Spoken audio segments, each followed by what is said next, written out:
कहानी की शुरुआत में हम देखते हैं कि पूरे शहर में दहशत का माहौल था, क्योंकि एक खतरनाक सीरियल किलर ने कई लोगों का बेरहमी से कत्ल कर दिया था। जल्द ही पुलिस ने उसे चारों तरफ से घेर लिया और वो एक बिल्डिंग के अंदर फंस चुका था।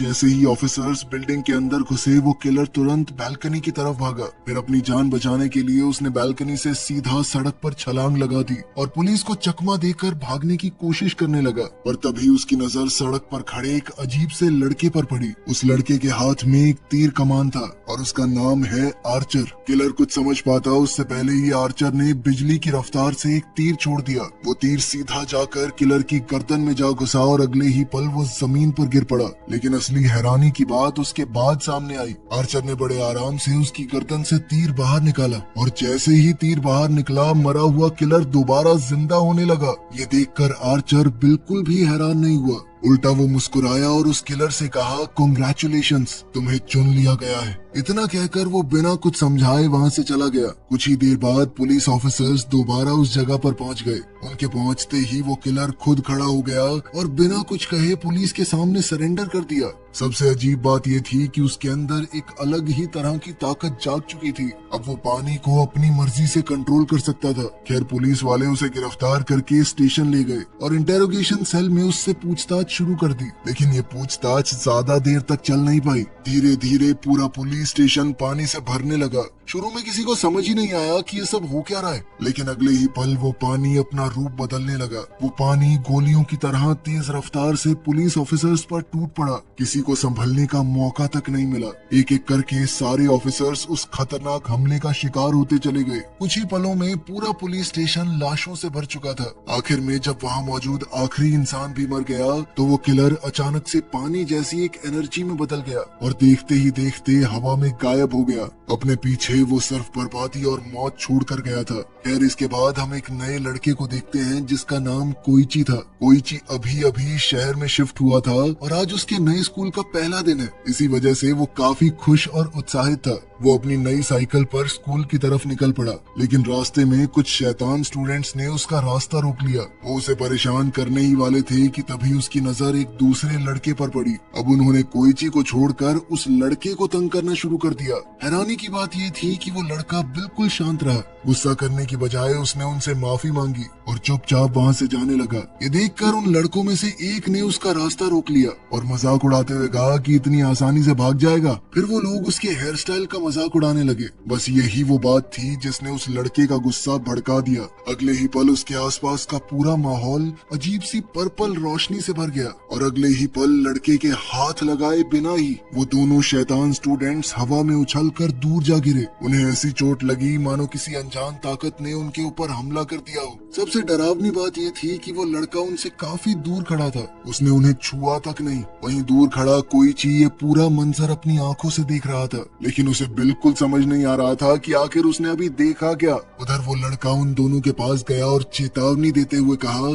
कि आज के बाद अगर किसी ने मेरे बालों का मजाक उड़ाया ना, तो मैं उसे जिंदा नहीं छोड़ूंगा। इतना कहकर वो बिना पीछे देखे वहाँ से चल दिया। हैरानी की बात ये थी कि कुछ ही पल पहले जिन दोनों लड़कों के चेहरे खून से लथपथ थे, वो धीरे धीरे बिल्कुल ठीक होने लगे। उनकी सारी चोटें देखते ही देखते गायब हो गई, जैसे उन्हें कभी लगी ही ना हो। अब दोनों के चेहरों पर गुस्से की जगह सिर्फ डर था, इसीलिए वो तुरंत वहाँ से भाग निकले। कोई चीज समझ चुका था कि अगर वो लड़का वक्त पर ना आता तो शायद आज वो खुद मुसीबत में फंस चुका होता। इसीलिए उसने लड़के का शुक्रिया अदा किया। जब उसने ध्यान से लड़के के चेहरे को देखा तो उसे एहसास हुआ कि ये तो हमारे ही स्कूल का स्टूडेंट है। उस लड़के का नाम था जोजो, मगर जोजो ने साफ कहा कि मैं तुझे नहीं जानता। इतना कहकर वो वहाँ से चला गया। कोइची काफी देर तक उसी के बारे में सोचता रहा। जोजो की हिम्मत और उसकी अजीब ताकत ने उसके दिमाग पर गहरा असर छोड़ दिया था। फिर वो अपनी साइकिल उठाकर स्कूल की तरफ बढ़ा, लेकिन तभी उसने देखा कि जो साइकिल कुछ देर पहले पूरी तरह टूट चुकी थी, वो बिल्कुल नई जैसी नजर आ रही है। ये देखकर कोइची और भी ज्यादा उलझन में पड़ गया। पूरे दिन स्कूल में उसका ध्यान पढ़ाई से ज्यादा जोजो पर ही लगा रहा। बार बार उसके दिमाग में एक ही सवाल घूम रहा था, आखिर जोजो ने ये सब कैसे किया। इसी बीच हम एक बार फिर से उसी खतरनाक किलर को देखते हैं। इस बार वो शहर के एक पार्क में आराम से बैठा हुआ था, जैसे अपने अगले शिकार का इंतजार कर रहा हो। थोड़ी ही दूर एक फाउंटेन के पास दो लड़के खेल रहे थे। तभी अचानक उनमें से एक लड़के के मुंह में बिना किसी वजह के पानी भरने लगा। कुछ ही पलों में उसका दम घुटने लगा। वो जमीन पर गिर पड़ा, खून की उल्टियां करने लगा और देखते ही देखते उसकी मौत हो गई। लेकिन खौफ यहीं खत्म नहीं हुआ। उस लड़के की लाश के अंदर से भी वही अजीब पानी बाहर निकला और सीधा उसके दोस्त के शरीर के अंदर चला गया। अगले ही पल उस लड़के की आंखें पूरी तरह काली पड़ गई। अब वो अपने होश में नहीं था। तभी स्कूल से लौटते वक्त कोइची की नजर उस लड़के पर पड़ी। उसने एक लड़की को जबरदस्ती पकड़ रखा था और वो उसके ऊपर हमला करने ही वाला था। लेकिन तभी अचानक जोजो वहाँ पर पहुँच गया। उसने लड़के की काली पड़ी आंखों को देखा और तुरंत समझ गया कि कुछ तो गड़बड़ जरूर है। लेकिन वो किसी मुसीबत में नहीं पड़ना चाहता था, इसीलिए चुपचाप वहाँ से निकलने लगा। तभी उस लड़के ने पीछे से जोजो के बालों का मजाक उड़ा दिया। बस इतना सुनते ही जोजो का गुस्सा फिर से फूट पड़ा। उसी दौरान उस लड़के ने अपने हाथ में पकड़े चाकू से लड़की पर हमला कर दिया। लेकिन अगले ही पल जोजो ने अपनी रहस्यमयी ताकत का इस्तेमाल किया। जो चाकू लड़की को लगना था वो पल भर में अपनी जगह बदलकर सीधा लड़के के पेट में घुस गया। वो लड़का दर्द के मारे जोर से चीखता हुआ जमीन पर गिर पड़ा। लेकिन जब उसने घबराकर अपने शरीर को देखा तो उसके होश उड़ गए। उसके शरीर पर खून का एक कतरा तक नहीं था, मानो चाकू ने उसे छुआ ही ना हो। तभी उसके मुंह से वही अजीब पानी बाहर निकलने लगा। यहाँ पहली बार ये साफ हो गया कि जोजो के पास एक अनोखी सुपर ह्यूमन पावर थी। वो अपनी ताकत से किसी भी टूटी या खराब चीज को दोबारा पहले जैसा बना सकता था। वो जरूरत पड़ने पर उसी ताकत का इस्तेमाल लड़ाई में भी करता। उधर कुछ दूर बैठा वो सीरियल किलर इस पूरी घटना को चुपचाप देख रहा था। असल में वही इस पानी को कंट्रोल कर रहा था और लोगों को अपना शिकार बना रहा था। लेकिन पुलिस के पहुंचने से पहले ही जोजो वहां से गायब हो गया। उसी रात कहानी का रुख एक और बार आर्चर की तरफ मुड़ गया। आर्चर इस वक्त एक अमीर बिजनेसमैन के सामने था। बिना कुछ कहे उसने सीधा अपना तीर उस आदमी की तरफ चला दिया। तीर लगते ही वो उसके पास गया और मुस्कुराते हुए बोला, हो सकता है तुम भी चुन लिए जाओ। अपने गुस्से को अपनी ताकत बना लो। लेकिन इस बार कुछ भी नहीं हुआ। कुछ ही पलों में उस बिजनेसमैन की मौत हो गई। ये देखकर आर्चर खुद भी परेशान हो गया। उसने तुरंत तीर उसके शरीर से निकाला और बिना किसी को नजर आए वहां से गायब हो गया। यहीं पहली बार ये राज सामने आया कि ये कोई आम तीर नहीं था। इस तीर ने ही उस सीरियल किलर को पानी कंट्रोल करने की ताकत दी थी। लेकिन हर इंसान इस तीर की शक्ति को संभाल नहीं सकता। अगर सामने वाला इस ताकत के लायक ना हो तो वो तीर उसकी जान ले लेता है। फिर अगली सुबह जब कोइची स्कूल जा रहा था तो रास्ते में उसकी नजर फिर से जोजो पर पड़ी। वो उससे मिलना चाहता था, इसीलिए अपनी साइकिल तेज चलाकर उसके पीछे निकल पड़ा। लेकिन जल्दी के चक्कर में उसका बैलेंस बिगड़ गया और अब वो धड़ाम से गिरने ही वाला था। लेकिन तभी कुछ अजीब हुआ। जैसे ही कोई चीज जमीन से टकराने वाला था, अचानक पूरी दुनिया एक पल के लिए थम सी गई। आसपास चल रहे लोग भी बिल्कुल मूर्तियों की तरह जम गए। फिर अगले ही पल कोइची ने खुद को दोबारा सीधा खड़ा पाया, मानो वो कभी गिरा ही ना हो। उसके सामने एक अनजान आदमी मौजूद था। ये साफ था कि ये सब उसी का किया हुआ था। उसके पास भी जोजो की ही तरह कोई सुपर नेचुरल पावर थी। उस आदमी ने कोइची से पूछा कि क्या तुम जोजो को जानते हो? तब कोइची ने हाँ में सर हिला दिया और उसे सीधा जोजो के पास ले गया। जोजो को देखते ही उसने कहा कि ये आदमी तुमसे मिलना चाहता है। लेकिन जोजो ने उस अनजान आदमी को आज तक नहीं देखा था। तब उस आदमी ने मुस्कुराकर कहा कि मैं तुम्हारा दूर का कजन हूँ और तुम्हें एक सच बताने आया हूँ। तुम्हारे पिता अभी भी जिंदा हैं और वो एक बहुत बड़ी जायदाद के मालिक हैं। ये सुनकर जोजो कुछ पलों के लिए हैरान जरूर हुआ। शुरू में उसने उसका शुक्रिया भी अदा किया, लेकिन अगले ही पल उसका चेहरा सख्त हो गया। उसने सीधा जवाब दिया कि मुझे अपने बाप की कोई जरूरत नहीं है। मैं अपनी माँ और दादा के साथ बहुत खुश हूँ। इतना कहकर वो स्कूल की तरफ चल दिया। तभी वहाँ से गुजरती हुई 3 लड़कियों ने हमेशा की तरह जोजो के हेयर स्टाइल की तारीफ करनी शुरू कर दी। लेकिन उसके कजन ने बीच में ही टोकते हुए कहा कि इन बेकार बालों की बात छोड़ो और अपना रास्ता नापो चलो। बस ये गलती कर दी भाई ने। बालों का मजाक उड़ते ही जोजो का गुस्सा 7वें आसमान पर पहुंच गया। अगले ही पल उसने अपनी ताकत का इस्तेमाल करते हुए सीधा अपने कजन पर हमला कर दिया। लेकिन हैरानी की बात ये थी कि उसके कजन को जरा भी चोट नहीं लगी। तब उसने जोजो से कहा कि जो ताकत तुम्हारे पास है मेरे पास भी है। उसे पुरानी किताबों में स्टैंड कहा गया है और सिर्फ एक स्टैंड यूजर ही दूसरे स्टैंड को देख या महसूस कर सकता था। लेकिन जोजो ने उसकी बात काटते हुए कहा कि मुझे तेरी बात में कोई इंटरेस्ट नहीं है। उसने बिना कुछ सुने अपनी ताकत से दोबारा हमला कर दिया, मगर इस बार भी वही हुआ।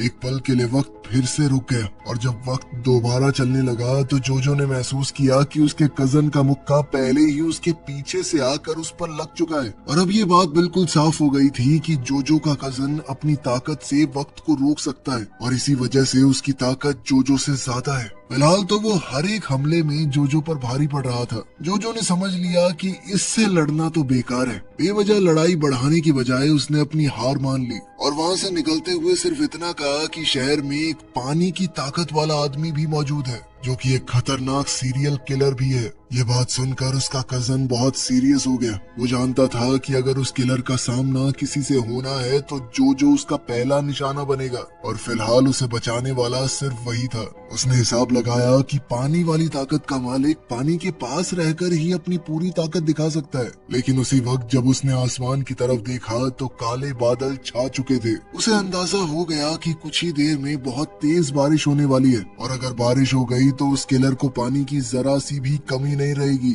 मतलब उसकी ताकत पहले से कई गुना ज्यादा हो जाएगी। लेकिन अफसोस, जोजो के इस खतरे के बारे में चेतावनी देने से पहले ही वो सीरियल किलर उसका पीछा करते करते सीधा उसके घर तक पहुंच चुका था और फिर तेज बारिश शुरू हो गई। अब चारों तरफ सिर्फ पानी ही पानी था। ये मौसम उस किलर के लिए किसी वरदान से कम नहीं था। उसने तुरंत अपना वाटर स्टैंड एक्टिवेट कर दिया और जोजो के पूरे परिवार को खत्म करने की तैयारी कर ली। उस वक्त जोजो की माँ आराम से पानी पी रही थी, लेकिन तभी जोजो की नजर उस ग्लास के अंदर छुपी पानी की अजीब सी एंटिटी पर पड़ी। वो धीरे धीरे उसकी माँ के मुंह के अंदर घुस रही थी। एक पल की भी देरी किए बिना जोजो ने अपनी ताकत का इस्तेमाल किया और एक खाली कांच की बोतल सीधा अपनी माँ के पेट के पास लाकर उस पानी वाली एंटिटी को उसके अंदर कैद कर दिया। उसकी माँ को इस पूरी घटना का जरा सा भी एहसास नहीं हुआ और वो आराम से वहाँ से चली गई। इधर जोजो ने बोतल को जोर जोर से हिलाया ताकि वो एंटिटी बाहर ना निकल सके। फिर उसने तुरंत अपने कजन को फोन करके सारी बात बता दी। उसके कजन ने घबराते हुए कहा कि जब तक मैं वहाँ पहुँचता हूँ उस बोतल पर नजर बनाए रखना, किसी भी हालत में वो बाहर ना निकलने पाए। लेकिन यही जोजो से बहुत बड़ी गलती हो गई। उसने इस बात को ज्यादा सीरियस नहीं लिया। वो बोतल को टेबल पर रखकर आराम से वीडियो गेम खेलने बैठ गया। फिर कुछ ही देर बाद जोजो के पिता की नजर उस बोतल पर पड़ी। उन्हें देखते ही पानी वाली एंटिटी ने तुरंत अपना रूप बदल लिया और वो बोतल उन्हें शराब की बोतल जैसी दिखने लगी। उन्होंने बिना कुछ सोचे उसे उठा लिया और अपने साथ ऊपर ले गए। कुछ ही पल बाद जोजो को एक तेज चीख सुनाई दी। जोजो घबरा कर भागा और जैसे ही उसकी नजर टेबल पर पड़ी तो उसने देखा कि बोतल गायब थी। अब उसके होश उड़ चुके थे। वो तुरंत सीढ़ियां चढ़कर ऊपर पहुंच गया, लेकिन वहाँ जो मंजर उसने देखा उसके पैरों तले जमीन खिसक गई। उसके दादा खून से लथपथ जमीन पर पड़े थे। तभी उसका कजन भी वहाँ पहुंच गया और उसने देखा कि जोजो अपनी पूरी ताकत लगाकर उनके जख्मों को ठीक करने की कोशिश कर रहा था। जोजो की शक्ति किसी भी घाव को भर सकती थी, लेकिन एक चीज उसके बस में भी नहीं थी। वो किसी मरे हुए इंसान को दोबारा जिंदा नहीं कर सकता। इसी बीच नीचे से किसी के चलने की आवाज आई। जोजो का कजन तुरंत उस आवाज की तरफ दौड़ा। नीचे पहुंचते ही उसने देखा कि पूरा फ्लोर पानी से भर चुका था। हर तरफ उस सीरियल किलर की आवाज गूंज रही थी। वो पानी के बीच में छुप कर उन दोनों को डरा रहा था। अचानक वही पानी वाली ताकत उसके कजन पर टूट पड़ी, लेकिन उसने वक्त रहते उस हमले से खुद को बचा लिया। तब तक जोजो भी नीचे आ चुका था और उसने उस पानी वाली एंटिटी से लड़ना शुरू कर दिया। लेकिन वो सीरियल किलर बहुत चालाक था। हमला करते ही वो पल भर में गायब हो गया और अगले ही सेकंड जमीन के नीचे से निकलकर जोजो पर टूट पड़ा। अब जोजो के बचने की कोई उम्मीद नजर नहीं आ रही थी, लेकिन उसी पल उसके कजन ने अपनी ताकत का इस्तेमाल करके वक्त को जमा दिया। वक्त के थमते ही वो सीधा उस पानी वाली ताकत के पास पहुंचा। उसने अपनी पूरी ताकत से उस एंटिटी को एक जबरदस्त मुक्का मारा और जोजो की जान बचा ली। ये सब इतना तेज हुआ कि उस सीरियल किलर को समझ ही नहीं आया कि हुआ क्या। अभी के लिए अपनी हार मानते हुए वो पानी की तरह बिखर गया और पल भर में वहाँ से गायब हो गया। इसके बाद जोजो के कजन ने उसे अपनी चोट ठीक करने को कहा, इससे ये बात भी सामने आई कि जादू से दिए गए घाव को जादू से ठीक नहीं किया जा सकता।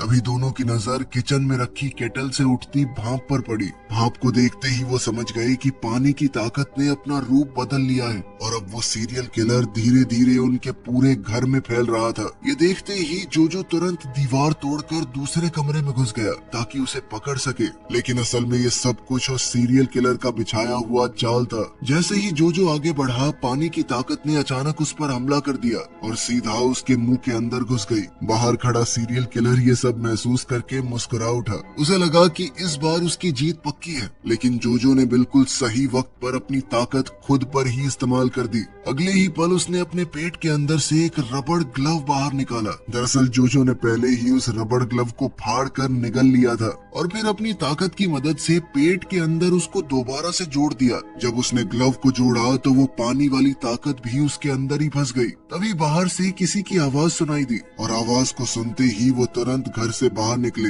वहाँ पर उनका सामना उसी सीरियल किलर से हुआ। अब एक और सच सामने आया। एक चुने गए इंसान और उसकी ताकत के बीच में सीधा कनेक्शन होता है। अगर उस करिश्माई ताकत को चोट लगती है तो उसका सीधा असर उसके मालिक पर भी पड़ता है। सीरियल किलर ने उन्हें बता दिया कि मुझे तो जब वो तीर लगा उसके बाद ही मुझे ताकत मिली थी। उससे पहले मैं बिल्कुल आम इंसान था, लेकिन इस बार उसके बचने का कोई रास्ता नहीं था। अब जोजो ने अपनी ताकत का इस्तेमाल करके उस सीरियल किलर को जोर से बड़ी चट्टान की तरफ दे मारा और उसके टकराते ही उसने उस पत्थर को दोबारा जोड़ दिया। अगले ही पल वो सीरियल किलर उस चट्टान के अंदर हमेशा के लिए कैद हो गया और वहीं पर उसकी मौत हो गई। फिर अगले दिन जोजो अपने दादाजी के अंतिम संस्कार में शामिल हुआ। सब कुछ एकदम शांत था, लेकिन अचानक उसे महसूस हुआ कि कोई दूर से लगातार उस पर नजर रखे हुए था। उस अनजान शख्स का पीछा करते करते जोजो एक सुनसान बिल्डिंग के अंदर पहुंच गया। पीछे से कोइची भी दौड़ता हुआ आ गया और जिद करने लगा कि भाई मैं भी तेरे साथ चलूंगा। जैसे ही दोनों बिल्डिंग के अंदर गए तो एक अनजान लड़का अचानक सामने आ गया। उसने बिना कुछ कहे कोइची को जोर की लात मारी, जिससे वो सीधा जमीन पर गिर पड़ा। फिर वो उसके ऊपर पैर रखने ही वाला था कि जोजो ने गुस्से में उसे रोक दिया। तभी अचानक एक तीर उड़ता हुआ आया और सीधा कोइची को लग गया। ये देखकर जोजो हैरान रह गया। उस लड़के ने जब अपने बारे में बताया तो पता चला कि वो आर्चर का छोटा भाई है। उसने कहा कि आर्चर ने मुझे ये काम दिया है तुम दोनों को खत्म करने का, और उसके पहले ही वार से जोजो जमीन पर जा गिरा। मगर उससे लड़ते हुए जोजो ने एक जरूरी बात नोटिस की। उसे समझ आ गया था कि उस लड़के की ताकत उसके दाएं हाथ से जुड़ी हुई है, इसलिए मौका पाते ही जोजो ने उसका वही हाथ मजबूती से पकड़ लिया। और जैसे ही वो दूसरा लड़का उसकी पकड़ से छूटने लगा, उसी दौरान उसका दाहिना हाथ पास लगे एक नोटिस बोर्ड से टकरा गया। जोजो ने ध्यान से देखा तो नोटिस बोर्ड का एक हिस्सा बीच में से गायब था। तब उसे समझ आया कि आर्चर के भाई की असली ताकत चीजों को मिटा देने या उनके हिस्सों को गायब कर देने की थी। फिर अपनी इसी अजीब ताकत का इस्तेमाल करते हुए उसने जोजो और अपने बीच का फासला पल भर में कम कर दिया और पास आते ही एक जोरदार मुक्का मारकर जोजो को जमीन पर गिरा दिया। अब जैसे ही आर्चर का भाई उस पर आखिरी वार करने वाला था, जोजो ऐन मौके पर पीछे हट गया। इसी चक्कर में आर्चर के भाई ने अपनी ताकत से अपने और सामने खड़ी बड़ी मूर्ति के बीच का फासला कम कर लिया। अगले ही पल वो मूर्ति तेज रफ्तार से उसकी तरफ आई और सीधा उससे टकरा गई। इस जोरदार टक्कर से वो जमीन पर जा गिरा और फिर मौका देखकर जोजो तुरंत कोइची को ढूंढने निकल पड़ा। खून के निशानों का पीछा करते हुए वो एक पुराने घर के अंदर घुस गया, जहां आर्चर पहले से उसका इंतजार कर रहा था। जल्द ही आर्चर का भाई भी वहां आ गया। जैसे ही उसने पीछे मुड़कर देखा तो अचानक किसी ने उस पर गोली चला दी। जोजो तो वक्त रहते बच गया, लेकिन आर्चर का भाई सीधा गोली का शिकार बन गया। उन्होंने उसके ऊपर हमला किया था, लेकिन फिर भी जोजो ने उसे मरने के लिए नहीं छोड़ा। वो उसे घसीट कर एक तरफ ले गया और कहा कि अगर तुम मुझे अपने भाई की ताकत के बारे में बता दो तो मैं तुम्हारी जान बचा सकता हूँ। लेकिन आर्चर के भाई ने दर्द में होने के बावजूद एक शब्द नहीं बोला। मगर जोजो का दिल साफ था। उसने इस सब के बावजूद अपनी ताकत का इस्तेमाल करके उसकी सारी चोटें ठीक कर दी। इसके बाद वो ऊपर की मंजिल की तरफ दौड़ा, लेकिन तब तक आर्चर वहाँ से गायब हो चुका था। उसने देखा कि वहाँ सिर्फ कोई चीज जख्मी हालत में पड़ा था। इतने में आर्चर का भाई भी वहाँ आया और कोइची को संभाल संभाल कर बाहर ले गया। अब जोजो ने अपनी ताकत का इस्तेमाल करके कोइची के जख्मों को भी भर दिया। कुछ ही पलों में कोइची फिर से अपने पैरों पर खड़ा हो गया, लेकिन उन्हें संभलने का मौका भी नहीं मिला था कि अचानक चारों तरफ से छोटे छोटे हेलीकॉप्टर उनके ऊपर मंडराने लगे। देखते ही देखते उन्हें हर तरफ से घेर लिया गया। तब जाकर आर्चर की असली ताकत सामने आई। उसके पास एक पूरी मिनी आर्मी थी जिसका नाम था बैड कंपनी। यह हजारों छोटे सिपाहियों, टैंक्स और हेलीकॉप्टर्स की एक खौफनाक फौज थी जिसे आर्चर जब चाहे कहीं भी बुला सकता था। फिर अगले ही पल वो सारे छोटे सिपाही और हेलीकॉप्टर मिलकर जोजो और उसके साथियों पर ताबड़तोड़ हमला करने लगे। जोजो ने पूरी ताकत से उनका सामना किया, लेकिन दुश्मन इतने सारे थे कि ज्यादा देर तक टिक पाना नामुमकिन था। इसी बीच कोइची की नजर एक मिनी टैंक पर पड़ी जो धीरे धीरे उसकी तरफ बढ़ रहा था। उसने तुरंत चिल्लाकर जोजो को चेतावनी दी। ये देखकर जोजो एक पल के लिए हैरान हो गया। उसे एहसास हुआ कि कोइची भी उनकी ताकत को देख सकता है, जिसका मतलब साफ था कि उसके अंदर भी एक छुपी हुई ताकत थी, यानी कि आर्चर के तीर ने उसे भी चुन लिया था। तभी आर्चर अपनी बैड कंपनी के साथ उनके सामने आ गया ताकि ये पता लगा सके कि कोइची को कौन सी ताकत मिली है। इतने में उसके एक सोल्जर ने कोइची के पैर पर हमला कर दिया। हमला होते ही कोइची के अंदर से एक बहुत बड़ा अंडा हवा में उभर आया, जिसे देखकर सब लोग हैरान रह गए। ऐसा लग रहा था जैसे कोइची की ताकत बस एक बड़ा सा अंडा है। उधर जोजो अब भी बैड कंपनी का सामना कर रहा था, लेकिन धीरे धीरे उसकी ताकत जवाब देने लगी।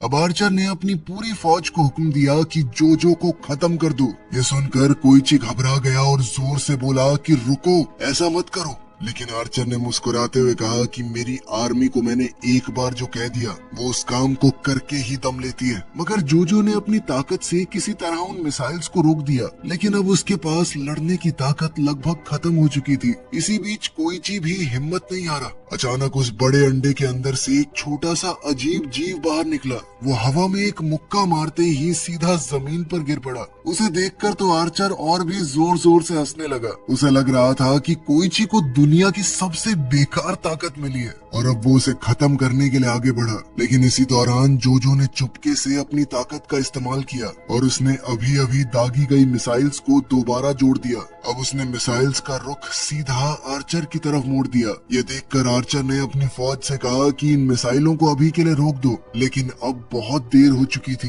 अगले ही पल वो मिसाइल सीधा आर्चर की तरफ जाकर पड़ गई। जोरदार धमाके के साथ उसकी पूरी बैड कंपनी पल भर में गायब हो गई। लेकिन तभी ऊपर वाली मंजिल से किसी अजीब चीज की आवाज आई। कोइची ने जैसे ही दरवाजा खोला उसके होश उड़ गए। अंदर एक बहुत ही डरावना मॉन्स्टर मौजूद था। अगले ही पल उसने कोइची का पैर पकड़ा और उसे घसीटकर अंदर खींचने लगा। ये देखते ही जोजो तुरंत आगे बढ़ा और अपनी ताकत की मदद से उस मॉन्स्टर को जोर का मुक्का मारा। तब ये खुलासा हुआ कि आर्चर अब भी जिंदा था। उसने बताया कि ये मॉन्स्टर मेरे पिता हैं। ये सुनकर जोजो और कोइची दोनों सन्न रह गए। आर्चर ने बताया कि मेरे पिता पहले बिल्कुल एक आम आदमी थे, लेकिन अब वो हमेशा के लिए खौफनाक मॉन्स्टर में बदल चुके थे। एक ऐसा मॉन्स्टर जिसे ना तो कोई रोक सकता है और ना ही पूरी तरह खत्म कर सकता है। उसने बताया कि इसी वजह से वो उन रहस्यमयी तीरों का इस्तेमाल करता है ताकि और लोगों को वो जादुई ताकत दे सके। उसकी सिर्फ एक ही ख्वाहिश थी कि कोई इतना ताकतवर इंसान मिल जाए जो उसके पिता को इस दर्दनाक जिंदगी से हमेशा के लिए आजाद कर दे। लेकिन आज तक उसकी हर कोशिश नाकाम ही रही। इसी बीच वो मॉन्स्टर कमरे में एक पुराने डब्बे के पास गया और उसके अंदर कुछ ढूंढने लगा। जोजो ने तुरंत अपनी ताकत की मदद से उस टूटे हुए डब्बे को दोबारा ठीक कर दिया। जैसे ही वो डब्बा ठीक हुआ तो उसके अंदर एक पुरानी फैमिली फोटो नजर आई। मॉन्स्टर ने जैसे ही उस तस्वीर को देखा तो उसका पूरा बर्ताव बदल गया। वो चुपचाप उस फोटो को देखने लगा और उसकी आंखों से आंसू बहने लगे। उस पल में जोजो समझ गया कि उसके अंदर अभी भी इंसानियत मौजूद है। तब जोजो ने आर्चर की तरफ देखकर कहा कि तुम्हारे पिता को इस तकलीफ से आजाद करने का काम मैं करूंगा। आर्चर का छोटा भाई तुरंत इस बात के लिए मान गया, लेकिन आर्चर अब भी किसी पर भरोसा करने को तैयार नहीं था। वो बिना कुछ कहे वहाँ से जाने लगा, लेकिन तभी अचानक कमरे में एक अजीब सी आवाज गूंजी। अगले ही सेकंड खिड़की का शीशा जोर से टूट गया और बाहर से कोई छोटी सी चीज बिजली की रफ्तार से अंदर आ गई। ये सब कुछ इतना तेज हुआ कि किसी को संभलने का मौका तक नहीं मिला। ये किसी तरह की ताकत थी जो आर्चर के भाई पर हमला करने आई थी, लेकिन आर्चर ने बिना एक पल सोचे अपने भाई को जोर का धक्का दे दिया और खुद उस हमले का शिकार बन गया। वो ताकत सीधा आर्चर के मुंह में घुस गई और अगले ही पल एक जबरदस्त धमाका हुआ। जब धुआं हटा तब तक सब कुछ खत्म हो चुका था। आर्चर का शरीर पूरी तरह तबाह हो गया। उसके मरते ही वो अनजान ताकत भी हवा में गायब हो गई। लेकिन जोजो समझ गया कि खतरा अभी टला नहीं है। जिसने भी ये हमला किया था वो उन सब से कहीं ज्यादा ताकतवर है। आखिर इस ताकत का मालिक था कौन, ये हमें इस मूवी में पता नहीं चलता, पर इसका नेक्स्ट पार्ट कभी आया ही नहीं। इसी नाम से एक एनिमे है जो तुम देख सकते हो। बाकी अजीबोगरीब सी कहानी कैसी लगी कमेंट्स में जरूर बताना। मिलते हैं अगली वीडियो में।